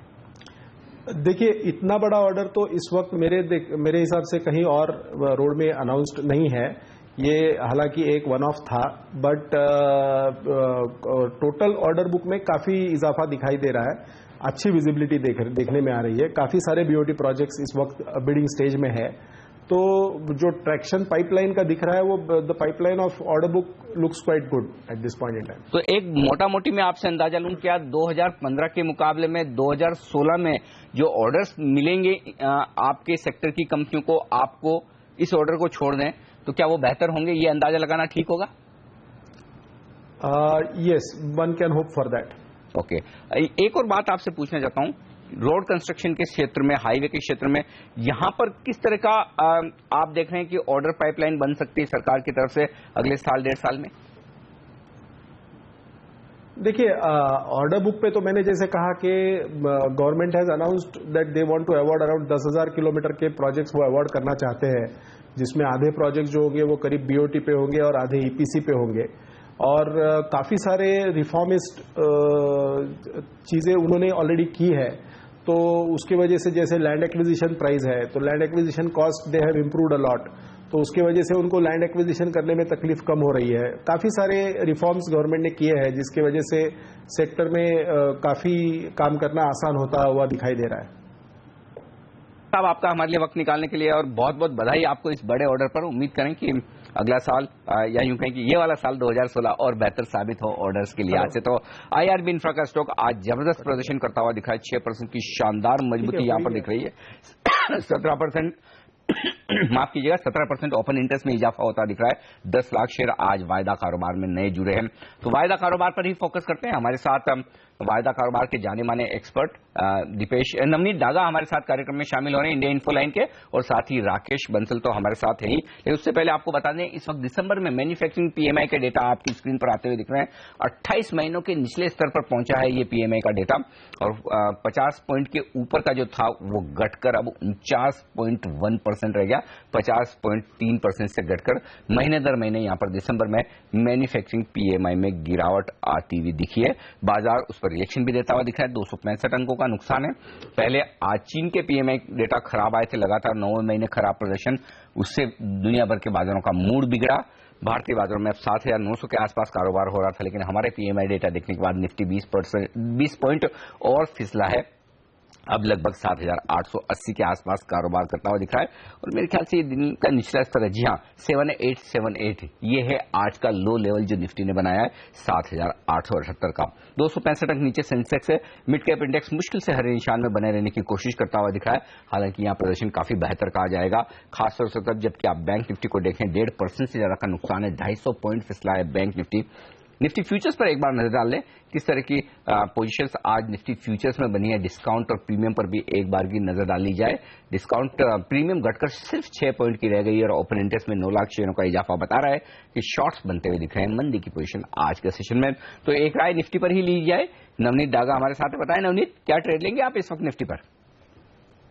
वेल अनिल जी, करेंटली अभी फ्यूचर्स के लेवल्स पे देखेंगे तो काफी हद तक शॉर्ट बिल्डअप देखने को मिल रहा है, जिस हिसाब से प्रीमियम जिसका कम होता जा रहा है मार्केट में, और ओपन इंटरेस्ट जिस हिसाब से बढ़ता जा रहा है। क्लियरली 7950 7980 एक बहुत बड़ा क्लस्टर रेजिस्टेंस जोन बन गया है मार्केट के लिए, जब तक उसके ऊपर में मेजर क्लोजिंग नहीं आ पा रही है और वॉल्यूम पिकअप नहीं आ पा रहा है। मार्केट्स में सेल ऑन राइज एक्टिविटी रहेगी। क्लियर अभी नीचे में डाउन साइड पे सपोर्ट जो दिख रहा है वो 7800 के आसपास में दिख रहा है, जहां पे मैक्सिमम पुट ओपन इंटरेस्ट है। वहीं के आसपास में अगर निफ्टी वहां पे मिलता है तो वहां पे एक रिस्क रिवॉर्ड फेवरेबल बनता है वापस मार्केट्स में लॉन्ग करने के लिए। पर क्लियरली अभी at this point of time Nifty का ट्रेड यही है कि लॉन्ग ऑप्शंस पे जाए। नेक्स्ट करंट मंथ के जैन सीरीज पे 7800 के पुट ऑप्शंस और 8000 के कॉल ऑप्शंस दोनों कंबाइंड प्रीमियम 150 के आसपास में दोनों लॉन्ग करके चले। अपसाइड पर लगता है कि वॉलेटिलिटी पिकअप होएगा और ये स्प्रेड 200 के आसपास में आपको एग्जिट मिल जाएगा। ओके, तो ये राय है इस वक्त निफ्टी पर, लेकिन कुछ स्टॉक फ्यूचर्स पे बेहतरीन पिक्स है नवनीत की लिस्ट में, मैं उन पर राय लूंगा, उनसे पूछूंगा कि कहाँ वो आज ट्रेडिंग की राय दे रहे हैं। उनके पास दोनों ही तरह के कॉल्स है, तेजी वाले भी और मंदी वाले भी। लेकिन उससे पहले सीधे चलते हैं पंजाब और गुरदासपुर से हमारे साथ जुड़ रहे हैं इंद्रप्रीत सिंह। सर पूछिए अपना सवाल। सर नमस्कार। नमस्कार सर, मेरे पास निफ्टी है 7900 का कॉल लिया हुआ मैंने 135 पे। 135 रुपए पर 7900 का कॉल लिया है, ठीक है, पूछ लेते हैं। नवनीत, 135 रुपए में कॉल खरीदा है 7900 का, क्या किया जाए और स्टॉप लॉस क्या होना चाहिए इनका निफ्टी पर? बेस्ट जस्ट बिकॉज अभी हमने डिस्कस किया कि वॉलेटिलिटी पिकअप हो रही है, नहीं तो इसके आज प्रीमियम काफी हद तक ज्यादा घट जाते हैं। जस्ट बिकॉज वॉलेटिलिटी और विक्स इंडेक्स आप देखेंगे ऑलमोस्ट 10% अप है, तो उसके कारण ऑप्शंस के प्रीमियम फिर भी बढ़ रहे हैं। एक इनके लिए स्टॉप लॉस बना के चले वो निफ्टी फ्यूचर्स के लेवल्स का है, वो 7850 का लेवल्स पे। अगर उसके नीचे भी निफ्टी अगर फिसल जाता है तो डेफिनेटली इसको एग्जिट कर देना चाहिए, नहीं तो एक रिवर्सल के लिए वेट कर सकते हैं। बट ओवरऑल बहुत ज्यादा तेजी की उम्मीद नहीं है मेरे को मार्केट में। समवेयर नियर टू 135 के आसपास में वापस एग्जिट मिलता है तो इनको एग्जिट करके निकल जाना चाहिए। चलिए एग्जिट कर ले आप। 7850 का स्टॉप लॉस जरूर लगाएं इंद्रप्रीत सिंह साहब, यहाँ से 30-20 पॉइंट की रिस्क और रख लें। 7870 पर कर रहा है, और ये 7850 का नवनीत आप जो स्टॉप लॉस बोल रहे हैं स्पॉट लेवल का ही बोल रहे हैं ना, कैश का? नहीं, मैं फ्यूचर्स लेवल। अच्छा, फ्यूचर का बोल रहे हैं, ठीक बात है, ठीक बात है। तो निफ्टी फ्यूचर्स पर आप स्टॉप लॉस रखें 7850 के आसपास का, यानी कि यहाँ से 25 अंक नीचे का स्टॉप लॉस इंद्रप्रीत सिंह साहब आप जरूर लगा लें। पटना चलेंगे, हमारे साथ फोन लाइन पर अजय शर्मा साहब हैं। सर पूछिए अपना सवाल। सर गुड मॉर्निंग, मेरे पास हाँ ओके, और टाटा मोटर्स का 2 लॉट पुट खरीदा है। वाह, पुट खरीदा है इन्होंने 290 रुपए का पुट खरीदा है 9 रुपए में, और डॉक्टर रेड्डीज का कॉल ऑप्शन खरीदा। पहले टाटा मोटर्स के पुट पर राय ले लेता हूं। ये बताएं राकेश, क्या राय देंगे आप इन्हें? 290 रुपए का पुट खरीदा है इन्होंने टाटा मोटर्स का 9 रुपए में, मंदी की पोजीशन बनाई है। देखिए अनिल जी, मंदी की पोजीशन तो बनाई है, स्टॉक में एक करेक्शन रूल आउट नहीं की जा सकती है, बट ऐसा लगता नहीं है कि इस पुट के अंदर कोई बहुत बड़ा इनको मुनाफा देखने को मिलेगा। नीचे में देखें तो टाटा मोटर्स डीवीआर का 280 के अराउंड एक काफी स्ट्रांग सपोर्ट है अगर इन्होंने पुट खरीदी है। और स्टॉक में अगर ये नीचे में राकेश एक मिनट माफ कीजिएगा, इन्होंने पुट जो खरीदी वो 390 के ऑप्शन की खरीदी, नहीं कि 290 की। 390 की पुट है, 100 रुपए का ये स्ट्राइक प्राइस में फर्क रह गया, तो 390 की उन्होंने करेक्ट करके बनाया है। देखिए अनिल जी, फिर इन्होंने टाटा मोटर्स की पुट खरीदी होगी, टाटा मोटर्स डीवीआर की पुट तो नहीं खरीदी है। टाटा मोटर्स तो हाँ, टाटा मोटर्स की पुट खरीदी है, तो उसमें मैं इनको राय दूंगा लेवल्स पे नजर रखें। एज ऑफ नाउ 389 एक स्ट्रांग सपोर्ट है टाटा मोटर्स का। अगर 389 के नीचे ये स्टॉक निकलता है तब इस स्टॉक के अंदर 380 तक की गिरावट देखने को मिल सकती है। अगर गिरावट में 380, 381 के स्तर मिलते हैं तो पुट में मुनाफा वसूली करके बाहर निकलने की कोशिश करनी चाहिए। और अगर ये स्टॉक ऊपर में 405 के ऊपर निकलता है तो जो भी इनको पुट के अंदर नुकसान हो रहा हो उस नुकसान को बुक करके पोजीशन को रिवर्स करना चाहिए, तब कॉल्स को खरीद के और पोजीशन को होल्ड करना चाहिए। अगर 405 के लेवल टूटते हैं तब 427, 428 के लेवल्स देखने को मिल सकते हैं टाटा मोटर्स के। डॉक्टर रेड्डीज के 2 कॉल खरीदे। नवनीत आप बताइए, 3200 रुपए में इन्होंने डॉक्टर रेड्डी के कॉल खरीदे, 80 रुपए देकर प्रीमियम, 3200 की स्ट्राइक प्राइस के। तो डॉक्टर रेड्डी में क्या किया जाए? डॉक्टर रेड्डीज पे एक बेस बिल्डिंग पैटर्न देखने को मिल रहा है, वो 2950 के एक अच्छे लेवल्स पे सपोर्ट ले लिया है स्टॉक ने, और मीडियम टर्म पे एक एक हायर टॉप हायर बॉटम देखने को मिला है डेली चार्ट्स पे, बट अभी बहुत ज्यादा कन्विंसिंग नहीं है ये ट्रेड के अंदर में, बिकॉज बहुत ज्यादा उम्मीद नहीं है कि डॉक्टर रेड्डीज 3200 के ऊपर में जाके सस्टेन होएगा। तो अभी भी इसके अंदर में यही सलाह रहेगी कि इसके अंदर में जरा सा चांस मिलता है समवेयर नियर टू 3150 के लेवल्स के नियर अबाउट, वहां पे एक एग्जिट कर लेना चाहिए इसको, बिकॉज ओवरऑल बहुत ज्यादा तेजी की उम्मीद नहीं है डॉक्टर रेड्डीज में। परफेक्ट, तो डॉक्टर रेड्डी में तेजी की संभावना कम है। अजय जी ये ध्यान में जरूर रखें। वक्त एक ब्रेक, और ब्रेक के बाद लौटूंगा मैं, लूंगा नवनीत से उनकी स्टॉक फ्यूचर्स की बेहतरीन पिक्स और कुछ दर्शकों के सवाल भी इस ब्रेक के बाद।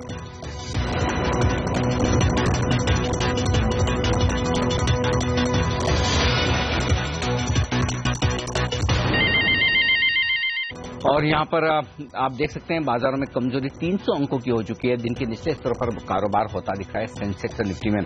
आगे बढ़ते हैं, लेते हैं हमारे एक्सपर्ट्स की कुछ और पिक्स देख लेते हैं। स्टॉक फ्यूचर्स में कहां पर मौके दिख रहे हैं। यूपीएल खरीदारी करने की राय दे रहे हैं नवनीत, बताइए। Anil ji, overall structure stock का देखेंगे तो बहुत शार्प करेक्शन देखने को मिला था पूरे लास्ट 3 महीने के रेंज में। 550 से 570 की रेंज से ऑलमोस्ट 390 तक के रेंज में देखने को मिला।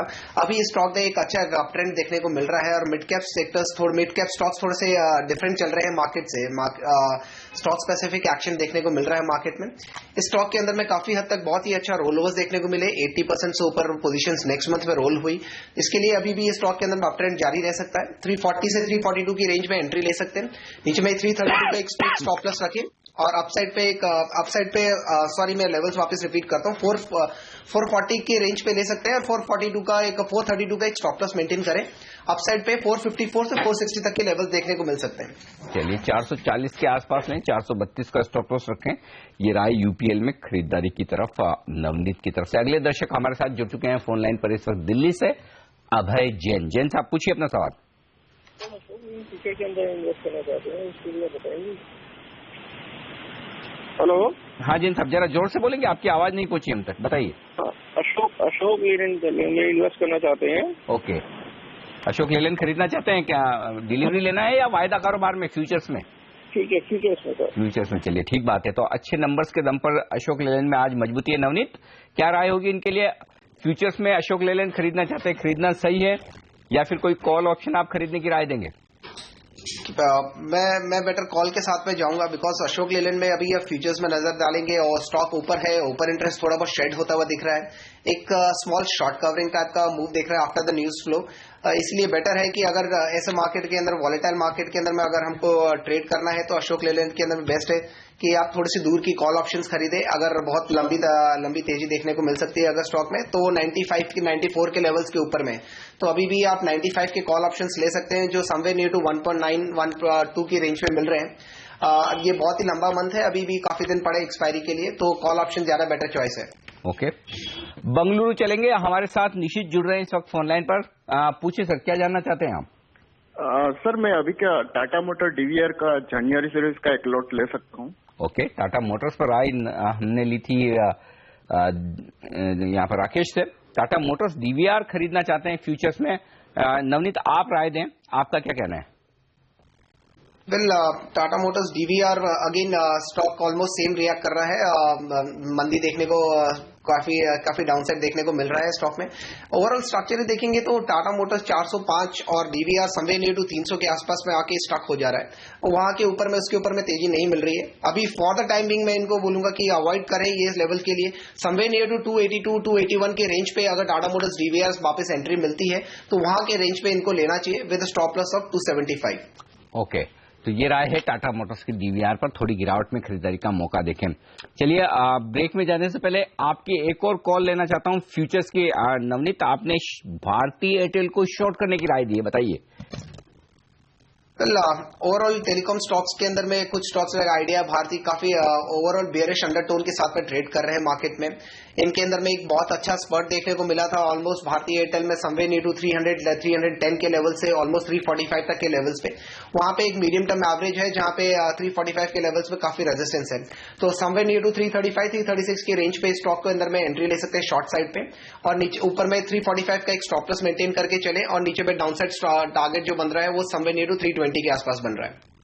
ओके, तो ये रहा है भारतीय एयरटेल पर। वक्त एक छोटे से ब्रेक का। ब्रेक के बाद एक और स्टॉक है जहां पर शॉर्ट करने की राय दे रहे हैं नवनीत। बताऊंगा मैं आपको इस ब्रेक के बाद, और साथ ही दर्शकों के सवाल भी लेंगे हम। बने रहिए हमारे साथ।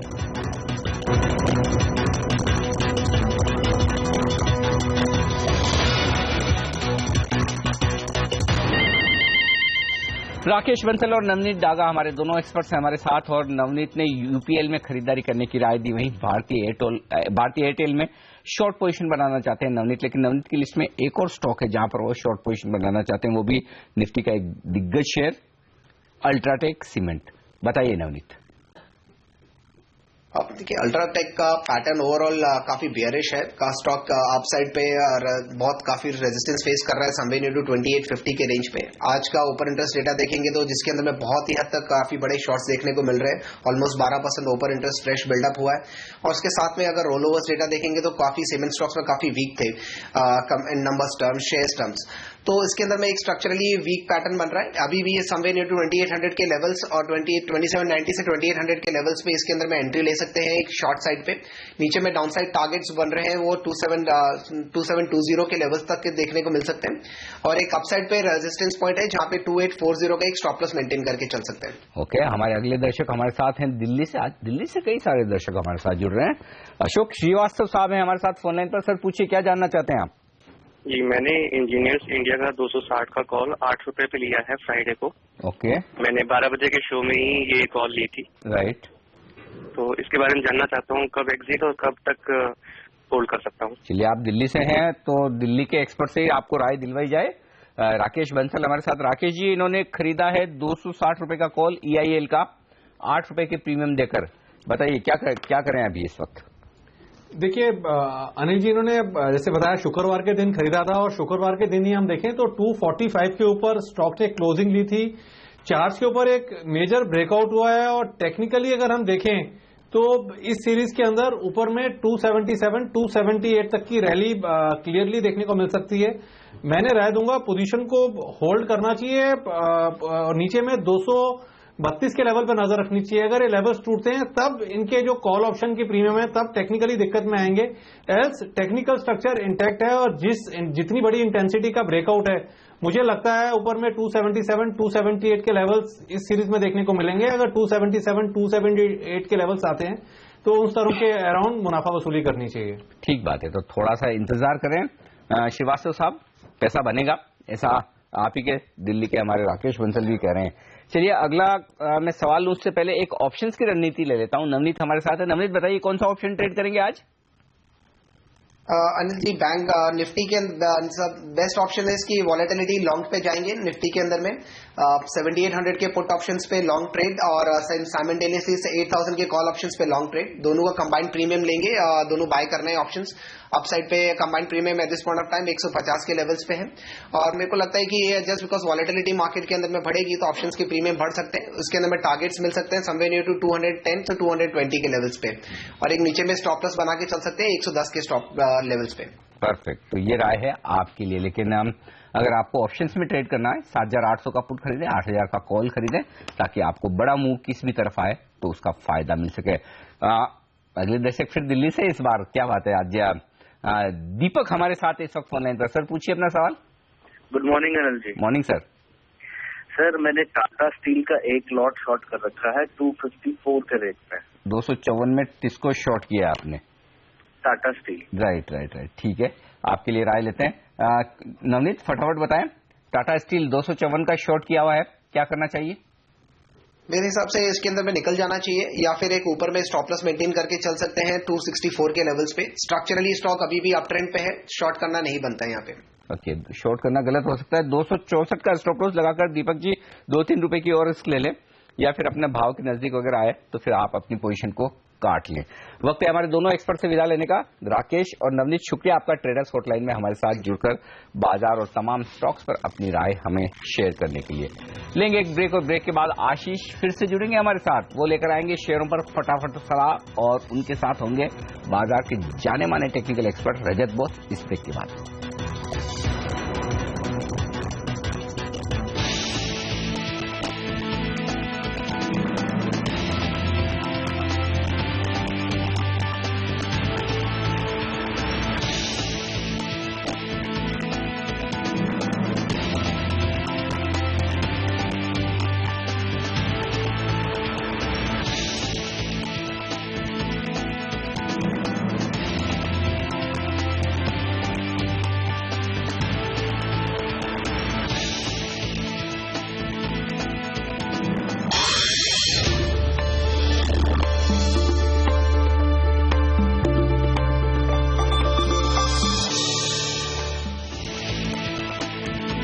गिरावट के साथ हुई हफ्ते की शुरुआत। सेंसेक्स 250 अंक से ज्यादा टूटा। निफ्टी भी 7,900 के नीचे फिसला। बैंक निफ्टी में 1.5% से ज्यादा की जोरदार गिरावट।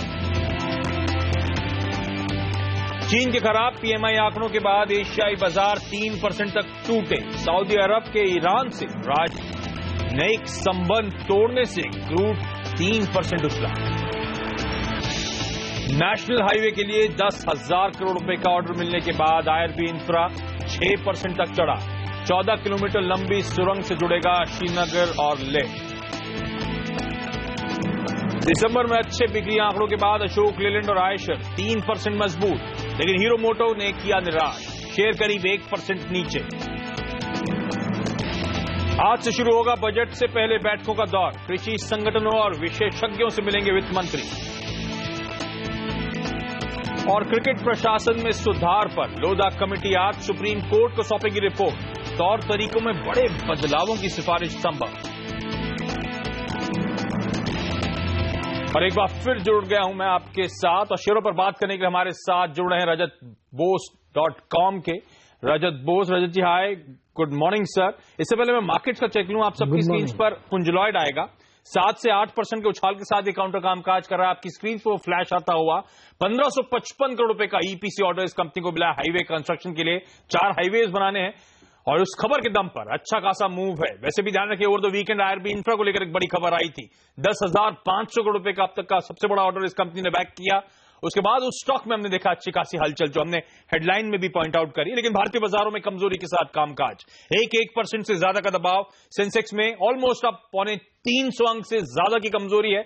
निफ्टी भी 90 अंक से ज्यादा की कमजोरी के साथ इस समय कामकाज करता हुआ 7900 के कहीं नीचे 7871 के लेवल्स के आसपास इस समय कामकाज होता हुआ। क्यों दबाव आ रहा है? अक्रॉस एशिया दबाव है। चाहे आप शंघाई का मार्केट उठा लें, जापान के निक्केई को उठा लें, हांगकांग के हैंगसेंग को उठा लें, इन सब मार्केट्स में 2.5 से 4% की कमजोरी है। खासतौर पे चाइना के पीएमआई आंकड़े आने के बाद ये दबाव बना। दूसरा, जियोपॉलिटिकल कंसर्न जो खाड़ी देशों में खासतौर पे सऊदी अरेबिया और ईरान को लेकर जो विवाद छिड़ा हुआ है, उसका दबाव भी आप देख रहे हैं तमाम इक्विटी में देखने को मिल रहा है। तो इसके चलते भारतीय बाजारों में प्रेशर आता हुआ। हालांकि ब्रॉडर मार्केट्स वापस हरे निशान पे आने की कोशिश कर रहे हैं। एक समय मिड कैप स्मॉल कैप्स आधे % का उछाल दिखा रहे थे। इस समय वो पूरे गेन्स वाइप आउट करके लकीली मिड कैप तो अब वापस हरे निशान पे 5-1 अंक के आसपास की 5-1 पॉइंट के आसपास की बढ़त आपकी स्क्रीन पर हो। दबाव में बैंक निफ्टी है, 1.5% से ज्यादा की कमजोरी है। एफएमसीजी में प्रेशर है। फार्मा और आईटी, तो बैंक्स, फार्मा और आईटी 3 इंपॉर्टेंट हेवीवेट पॉकेट्स, और इन सब में कमजोरी है। फार्मा और आईटी 1 से 1.25% के आसपास के दबाव के साथ आज के कारोबारी सत्र में कामकाज करते हुए। लेकिन चलिए सवाल जवाब के सिलसिले की शुरुआत करते हैं। सबसे पहले बिलासपुर से खेमेंद्र कुमार जी जुड़ रहे हैं। कुमार साहब हाय, गुड मॉर्निंग सर, पूछिए अपना सवाल। हेलो। हाँ जी सर, गुड मॉर्निंग, सवाल पूछें। Good morning sir. अपना सर टाटा स्टील का सर 90 शेयर है सर 260 में से 260 पे खरीदें। खेमेंद्र जी, ये लंबी अवधि के लिहाज से निवेश किया था या फिर ट्रेडिंग का मूड था? सर ये लंबी अवधि के लिए सर। लंबी अवधि के लिहाज से रजत, टाटा स्टील लिया है, 260 की खरीद है लंबी अवधि के लिए, क्या करें? देखिए, अगर ये ना लंबी अवधि के लिए खरीदा है तो मैं तो ये कहूंगा कि 230 के नीचे स्टॉप लगा के बने रहिए, और 265 पार करने से ये फिर और एक इम्पोर्टेंट रेजिस्टेंस के पास जाएगा, दैट इज अराउंड 278, 280 पार करने के बाद ही उम्मीद कीजिए कि इसमें कुछ अच्छी सुधार आएगा। फिलहाल इंटरनेशनल क्यूज तो थोड़ी सी नेगेटिव है, बट फिर भी मैं कहूंगा कि टाटा स्टील में बने रहने के लिए इंटरनेशनल क्यूज मतलब Chinese PMI data is definitely going to affect steel and metal counters, but आज के दिन अपने यहाँ पे तो अच्छी प्रदर्शन दिख रहे हैं। ओके, मुंबई से सेवालाल जी जुड़ा हमारे साथ। सेवालाल जी हाय, गुड मॉर्निंग सर, नमस्कार, पूछिए अपना सवाल। नमस्कार सर, मेरे पास जीएमआर इंफ्रा है 100 शेयर से 17.40 में लिया हुआ है मैंने। ये हाल फिलहाल की खरीद थी सर? हाँ नहीं, ये मैंने लिया लास्ट मार्च 2015 में। हाँ। अब इसका फ्यूचर क्या है सर? मैंने कहा इंफ्रा से, क्योंकि हमारे जो गवर्नमेंट का था इंफ्रा का, इन्होंने काफी केयर किया था, तो अभी तक तो कुछ मुझे ऐसा बेनिफिट इसमें दिखा नहीं। आपकी खरीदारी थोड़ी महंगी थी, उसके बाद ये स्टॉक बहुत करेक्ट हुआ था, ऑलमोस्ट 10-11 रुपए तक गया था उसके बाद, लेकिन बहुत स्मार्ट रीरेटिंग हुई थी इस काउंटर की। रजत, क्या करना चाहिए? 17.40 की खरीद है इनकी, क्या थोड़ा सा और दमखम दिखेगा? इनको एक प्रॉफिटेबल एग्जिट मिल सकता है? ये GMR इंफ्रा में मैं एग्जिट करने के लिए नहीं कहूंगा, मैं बोलूंगा कि इसमें बने रहिए।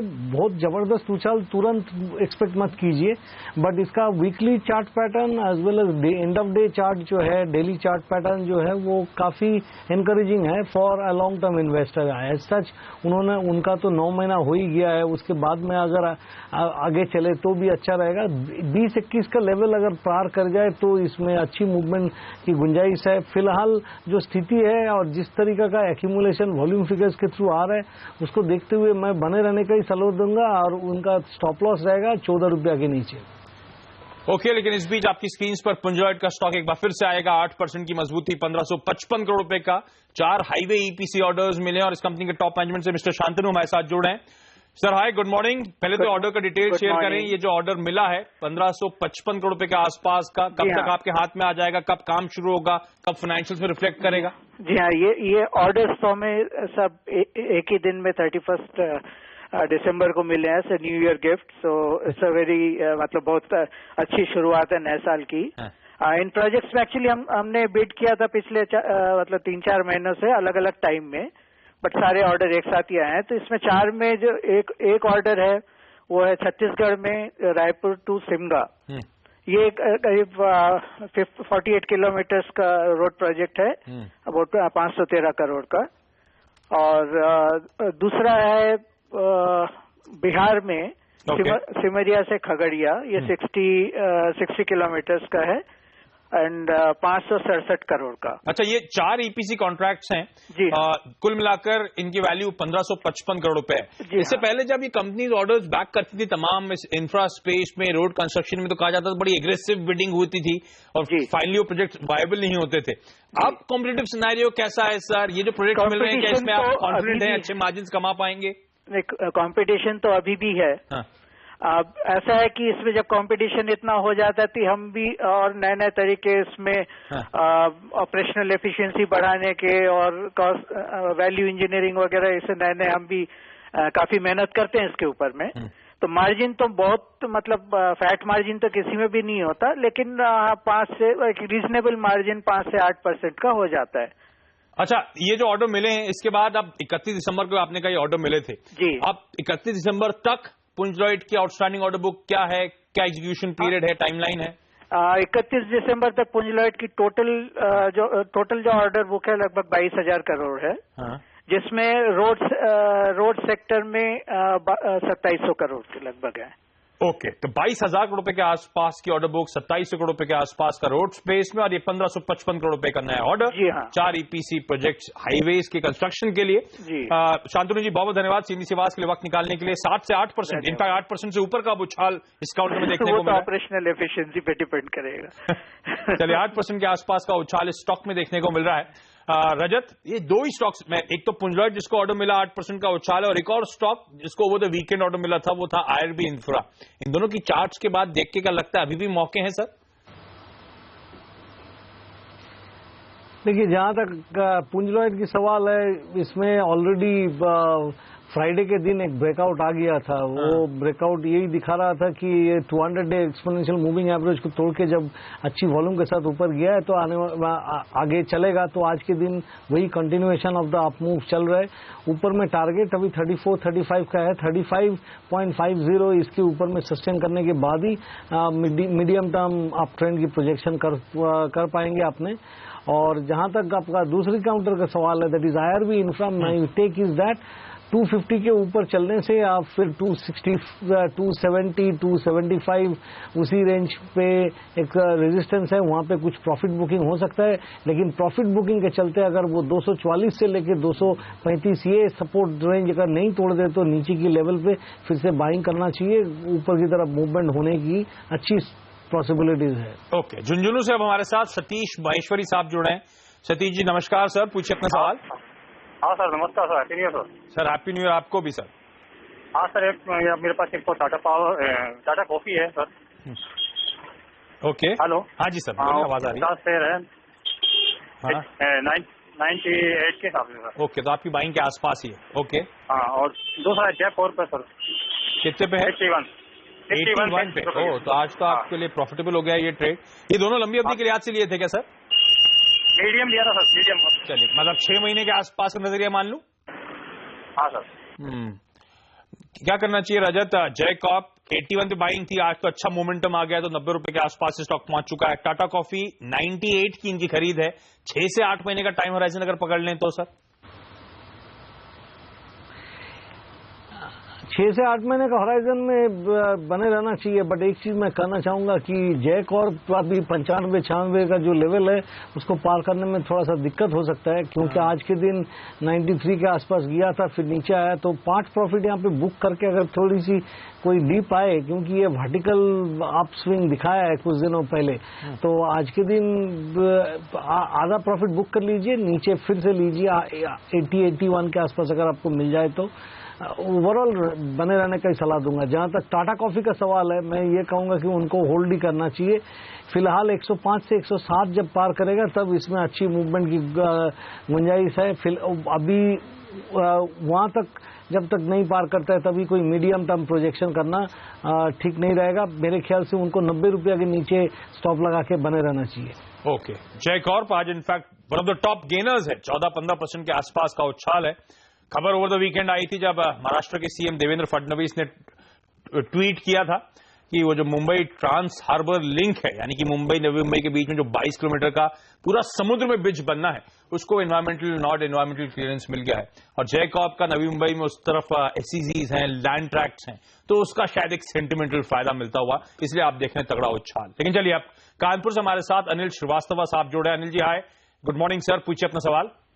गुड मॉर्निंग सर, मैंने 207 रुपये का बांध लिए थे 1000 शेयर, तो सर उसको होल्ड किया जाए या उसको निकाल दिया जाए सर? अभी ये ट्रेडिंग के लिहाज से लिया था सर आपने? जी सर। ओके, रजत क्या करना चाहिए? 207 की बाइंग है अबान ऑफशोर। देखिए, अगर इन्होंने ट्रेडिंग के लिए लिया है तो इसको प्रॉफिट बुक करके निकाल जा सकता है। बट एक चीज मैं कहना चाहूंगा, in my recording Aban Offshore would be one of the stocks to really watch out in 2016। 2016 के एक बहुत अच्छा स्टॉक ये बन सकता है, यहाँ से काफी अच्छी रिटर्न दे सकता है, क्योंकि इसका वीकली चार्ट, डेली चार्ट और इसका ओवरऑल चार्ट पैटर्न आप देखेंगे तो base formation, rounded saucer and inverted saucer बन रहा है, मतलब वो उसी से आप उम्मीद कर सकते हैं कि काफी ऊपर चलेगा। तो अगर नजरिया ट्रेडिंग का नहीं है, इन्वेस्टमेंट का है, तो इसमें बने रह सकते हैं। और ट्रेडिंग का है तो प्रॉफिट बुक कर लीजिए। मेरे ख्याल से आप इतना कॉन्फिडेंट साउंड कर रहे हैं, तो मेरे ख्याल से अनिल जी आपको अपनी स्ट्रैटेजी रिविजिट करनी चाहिए, क्योंकि रजत साउंड कर रहे हैं बड़े कॉन्फिडेंट स्टॉक को लेकर, स्टॉक की चार्ट पैटर्न्स को लेकर। तो अबान ऑफशोर का ट्रेडिंग का नजरिया है तो बात अलग है, लेकिन अगर आप है आपकी गुंजाइश आपके पास इतनी इसे रखने के लिए थोड़ी लंबी अवधि के लिहाज से, तो शायद बहुत अट्रैक्टिव लेवल्स हैं जिन पे आपने खरीदारी कर ली है। लेकिन चलिए, इससे पहले मैं ब्रेक लूं, एक बार फिर से इंडियन मार्केट्स का चेक लीजिए। जब मैंने इससे पहले चेक लिया था 270 अंक की कमजोरी थी सेंसेक्स में, इस समय 350 अंक के दबाव के साथ सेंसेक्स कामकाज करता हुआ दिन के फ्रेश लोज पे निचले स्तरों पर कामकाज हो रहा है। इनफैक्ट 1.25% के आसपास की कमजोरी है। चाइना के मार्केट शांघाई आपकी स्क्रीन पे आने चाहिए, और वहीं से सबसे बड़ा दिक्कत की बात है, ऑलमोस्ट चाइना में 4-5% के आसपास इंडेक्स दबाव दिखा रहा है। वहां पे कहा जा रहा है ट्रेडिंग हॉल्ट हो गई है, ट्रेडिंग रोक दी गई है। 7% के आसपास इनफैक्ट कमजोरी के साथ कामकाज है। इस पे चेक करना बहुत जरूरी है, ये जो चाइना के फिर से फियर्स आते हुए। सारस दारूवाला हमारे साथ जुड़ चुके हैं। सारस जी हाय, गुड मॉर्निंग सर। क्या हो रहा है चाइना में? क्या पीएमआई डेटा इतना कमजोर था जो ये वहां पे ट्रेडिंग हॉल्ट तक की नौबत आ गई, 7% मार्केट गिर गया? देखिए, नौबत ऐसी आई थी, डबल वैमी जो बोलते हैं वो हुआ है। चाइना में पहली बात तो वैसे भी फिस्कल पॉलिसीज के द्वारा जो उन्होंने रेमनबी या युआन को फिक्स किया था, इसका झटका ऑलरेडी मार्केट को लग चुका था। ये 4.5 या 5 साल से सबसे लो हुआ है। In fact it's almost at 6.5 to the dollar. और दूसरी बात तो अगर चाइना की फाउंडेशन देखिए, हम जो बताते हैं कि China is the factory of the world, उनकी मैन्युफैक्चरिंग आउटपुट अगर आप देखें तो इट्स हॉरेंडसली लो। तो अगर आप स्पेकुलेशन कम करते हो, अगर आपकी प्रॉपर्टी मार्केट और कूलिंग मेजर्स किक इन कर चुके हैं, आपकी फिस्कल पॉलिसीज ने आपको आर्टिफिशियली स्ट्रेंथनिंग किया है, एंड प्लस मैन्युफैक्चरिंग आउटपुट अगर ये कम है, तो चाइना के साथ जितने भी ट्रेडिंग पार्टनर्स है, जैसे कि जापान को सोच लो या तो इंडोनेशिया को सोच लो, उन्होंने भी मार खाई है दैट वे। अच्छा, चीन के बाजार वैसे आपको बता दूं भारी बिकवाली 7% के आसपास का दबाव और आज के लिए वहां पे ट्रेडिंग को रोक दिया गया है इस पिटाई के बाद। आज सुबह वहां पे वैसे चाइना के मैन्युफैक्चरिंग पीएमआई आंकड़े आए थे, लगातार 10वां महीना था अगर मैं सही हूं तो वहां पे पीएमआई आंकड़े कॉन्ट्रैक्ट होते हुए नजर आए। पिछली महीने से 48.6 था मैन्युफैक्चरिंग पीएमआई, 48.2 पे पहुंच गया और इनफैक्ट जो एक्सपेक्टेशंस थी वो 49 के आसपास के पीएमआई की थी, तो वहां से भी तगड़ा झटका लगा है। तो एक रीजन वो भी था। दारुल्लाह साहब, ये जो बीच में चाइना को लेकर बहुत ज्यादा खराब खबरें नहीं आ रही थी, हम लोग को लगा कि शायद इकोनॉमी में स्थिरता आ गई है, ग्रोथ अलग बात है, स्थिरता आ गई, अब दिक्कत नहीं होगी, 2016 की शुरुआत में ग्लोबल इक्विटी मार्केट्स में अब ज्यादा कोहराम नहीं है तो शायद ये साल अच्छा होगा, पर अब फिर से चाइना को झटका साल की शुरुआत में लगता हुआ। अभी भी दिक्कतें वैसे ही प्रोफाउंड है सर, क्योंकि आप तो अर्थव्यवस्था को बहुत क्लोजली ट्रैक करते हैं, मुझे पता है। बिल्कुल बिल्कुल। देखिए, हमने लास्ट इंटरव्यू में जब आपसे बात की थी हमने बताया था कि China needs to be discounted, जैसे हम बताते हैं। फॉर एग्जांपल, अगर हम चीन और इंडिया को कंपेयर करते हैं, India is built on fundamental facts. देखिए, आप एफडीआईज अगर इंडिया की तरफ देखें, आप फॉरेन इंस्टीट्यूशनल इन्वेस्टमेंट्स अगर देखें, इक्विटी परफॉर्मेंसेस देखें, तो ये these are जो हमारे टर्म में कहते हैं mark to market evaluated, in the sense there is a market for it और उसके बल पे ये मार्केट बढ़ रही है स्लोली बट श्योरली। चाइना की मार्केट जो थी बड़ी स्पेकुलेटिव मार्केट थी, and specially the equity markets. अगर आप प्रॉपर्टी की अगर मार्केट कम हो रही है और वहां पे स्पेकुलेशन नहीं कर पा रहे, अगर आप एफएक्स के अंदर स्पेकुलेशन नहीं कर पा रहे, तो फिर for the Chinese traders, retail traders and institutional traders, ये एक फटका पड़ता है उनको, तो ये स्टॉक्स में से निकाल लेते हैं। You know, they start looking at hedge, they looking at Boolean. अगर आप ऑयल को देखें, ऑयल थोड़ा बढ़ चुका है, अगर आप गोल्ड को देखें, गोल्ड थोड़ा बढ़ चुका है, तो चाइनीज रिटेल इन्वेस्टमेंट्स में ये झटका लगता है। Now will China be a number 1 market in 2016? Guaranteed not. China won't even be amongst the top 3 equity markets. So that is where the start of 2016 cements the deal that China will not be a leader in the equity market or in the equity trading markets in 2016. If anything, India will take the lead and then followed very closely by ASEAN. अगर आप Indonesia, Malaysia और Thailand के अगर tickets देखें तो ये काफी बढ़ चुके हैं, followed closely by Japan, because Japan is now aligning themselves better to India and to the US. तो इसका मतलब हुआ भारतीय बाजार आपकी इस समय टॉप बेट होगी, आप जैसे विदेशी संस्थागत निवेशक अभी भी बुलिश हैं 2016 में जाते हुए भारत को लेकर? जी बिल्कुल बिल्कुल। भारत की अगर आप परसेंटेजेस देखें तो approximately 26% of our FIIs are looking at India.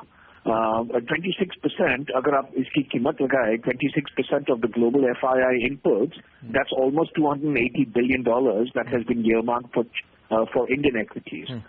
उसके कंपैरिजन में अगर चाइना को देखा तो चाइना तो ऑलरेडी वाइप आउट हो चुका है, जितने भी आपने प्रॉफिट टेकिंग दी थी 2015 में वो वाइप आउट हो चुकी है।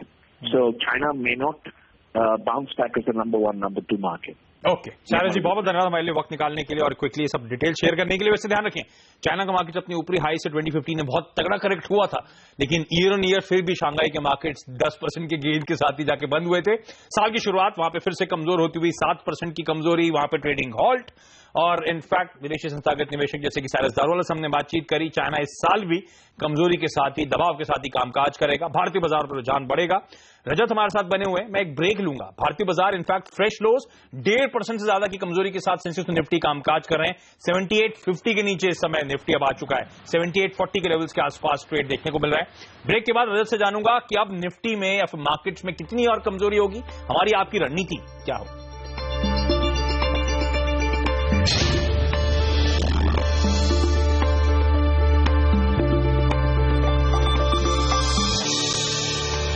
ब्रेक के बाद आपका स्वागत है और निफ्टी में 127 अंक का दबाव, 7835 के लेवल्स और लगातार कमजोरी घराती हुई सेंसेक्स 400 पॉइंट से ज्यादा के दबाव के साथ इस समय कामकाज कर रहा है। रजत जी, क्या हो रहा है, कितना और डाउन साइड, क्या करूं रणनीति के तौर पे निफ्टी में?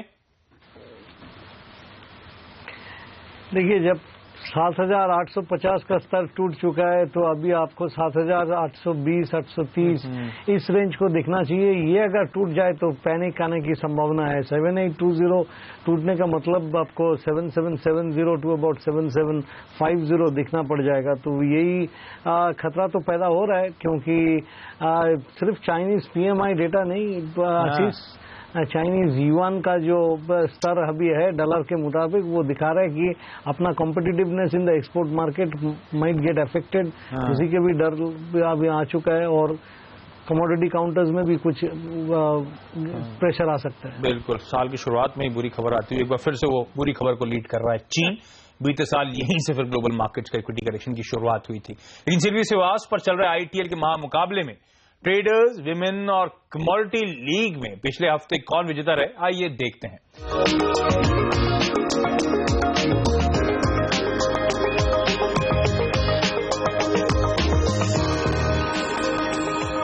ट्रेडिंग लीग में नरेश हसमुख भाई पटेल 165% के रिटर्न्स कमाए इन्होंने बीते हफ्ते और आपकी स्क्रीन पर लीडरशिप बोर्ड में सबसे ऊपर। विमेंस लीग में रेशमा जैन 67% के तगड़े रिटर्न्स इन्होंने कमाए हैं। हालांकि नालिनी के ऑलमोस्ट 60% के आसपास के रिटर्न्स है, लेकिन रेशमा ने पैक को लीड किया बीते पूरे हफ्ते। और फाइनली कमोडिटी लीग आपकी स्क्रीन पर आएगी, जहां पे रामवीर सिंह साहब ने ऑलमोस्ट 90% के रिटर्न्स कमा के दिखाए कमोडिटीज में बीते हफ्ते। हवा सिंह केतरवाल साहब भी 70% के आसपास के रिटर्न्स बीते हफ्ते। लेकिन चलिए यहाँ पे एक छोटा सा ब्रेक, फिर से रजत मेरे साथ बने हुए अभी, क्योंकि ग्लोबल इक्विटी मार्केट्स में क्रैश आ गया तो बहुत ज्यादा स्टॉक क्वेरीज आप लोग के ले नहीं पाया। मैं एक काम करेंगे, ब्रेक के बाद रजत के साथ स्टॉक फटाफट लेकर आएंगे, ज्यादा से ज्यादा क्वेरीज आपकी सॉल्व करने की कोशिश।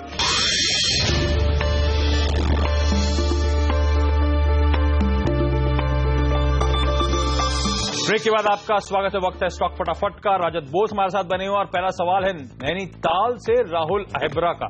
राहुल जी के पास अरविंद मिल्स है 1000 शेयर, 265 की खरीद है। रजत क्या करें? Hold with stop below 337। Ratlam से कोमल शर्मा जी का सवाल है एसकेएस माइक्रोफाइनेंस 100 शेयर 229 की buying. Hold with stop below 459। Pune से बसंत कुमार जी का सवाल स्पाइसजेट 700 शेयर 20 रुपए की खरीद। 72 रुपया के नीचे स्टॉप लगा के बने रहिए, 92 रुपया पहुंचने से पार्ट प्रॉफिट बुक कर लीजिए। जामनगर से शार्दुल खटवानी जी का सवाल एनटीपीसी 100 शेयर 17,000 रुपए की लॉन्ग टर्म में दिखा रहा है। वो एक्चुअली 170 होगा, मेरे ख्याल से 17,000 शेयर होंगे, 100 की खरीद होगी, वही होगा, राइट। मेरे को इसको 140 के नीचे स्टॉप लगा के 155 का टारगेट मान के बने रहिए। जयपुर से मितेश का सवाल ट्री हाउस एजुकेशन 500 शेयर 190 की बाइंग। एग्जिट कर जाइए। रजत थैंक यू कोऑपरेट करने के लिए और इतने फटाफट काफी सारे क्वेरीज को सॉल्व करने के लिए। सर, मार्केट्स पे स्टॉक्स पे आपसे बातचीत हुई, कोई डिस्क्लोजर्स? नहीं, इसमें जो भी स्टॉक्स मैंने डिस्कस किया उसमें मेरा कोई पोजीशन नहीं है। चलिए, बहुत बहुत धन्यवाद सर हमारे लिए आज वक्त निकालने के लिए। और सॉरी बहुत डिटेल में आज बातचीत नहीं हो पाई, लेकिन चलिए सौदा आपको मैं आज के लिए इतना ही। वक्त तो चला एक छोटे से ब्रेक का। ब्रेक के बाद कमोडिटी मार्केट से फोकस करेंगे, कमोडिटी राउंड अप लेकर आएंगे आपके लिए। नमस्कार।